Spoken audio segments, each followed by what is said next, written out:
5 نام فائنل کر لیے گئے ہیں اور کیا وہ نام آپ لوگوں نے دے دیے ہیں نون لیگ کو؟ مشاورت شروع ہوئی اس پر؟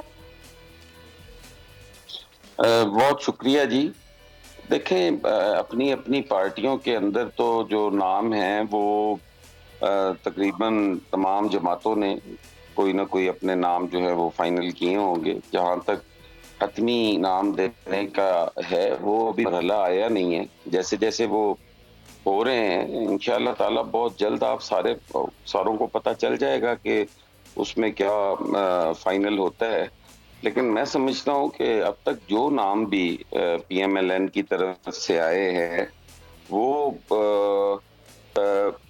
ان کی موجودگی میں کوئی جو انتخابات کی شفافیت ہے یا جو انگلیاں اٹھ رہی تھی ان میں کمی نہیں ہوگی. اچھا. وہ نام چاہے جتنے بھی اچھے ہوں، چاہے جتنے بھی وہ وقت کی اہم ضرورت ہوں، لیکن لوگ ان کی غیر جانبداری پہ ضرور بات کریں گے کہ وہ غیر جانبدار نہیں ہیں.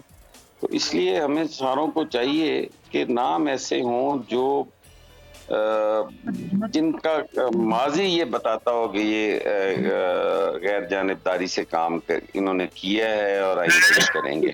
تو حسن صاحب ویسے پیپلز پارٹی یہ سمجھتی ہے کہ کوئی سیاسی شخصیت بھی ہو سکتی ہیں نگراں وزیر اعظم؟ دیکھیں جہاں تک میرا خیال ہے پاکستان پیپلز پارٹی تو سیاسی شخصیت پہ ہی یقین رکھتی ہے. اچھا. کہ کوئی سیاسی شخصیت ہو، اچھا. وہ غیر جانبدار ہو، بااصول ہو.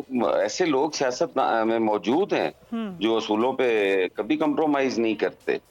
ایسے لوگ موجود ہیں، ان کی سیاسی وابستگی جہاں پہ بھی ہو وہ جب بھی بات کریں گے تو اصول کی بات کریں گے. صحیح. تو اس لیے میں سمجھتا ہوں کہ آج کے حالات کا جو حل ہے وہ کسی بھی اکانومسٹ کے پاس نہیں ہے. وہ کسی سیاسی قیادت ہی اس بحران سے ہمیں نکال سکتی ہے. Point taken. اگر آپ کو یہ ویڈیو پسند آئی ہے تو سبسکرائب کریں اور بیل آئیکن پر کلک کریں.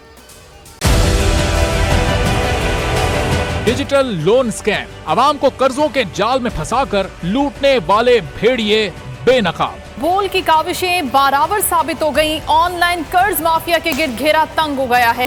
بول نے دیا اپنے عوام کا ساتھ، اٹھائی اس اسکیم کے خلاف آواز. بول کی ڈیجیٹل لون سکیم کے خلاف آگاہی مہم کی سب سے بڑی ٹرانسمیشن 59% عوام نے دیکھی اپنی اسکرین پر، کیونکہ بول ہے پاکستان کا نمبر 1 نیوز چینل.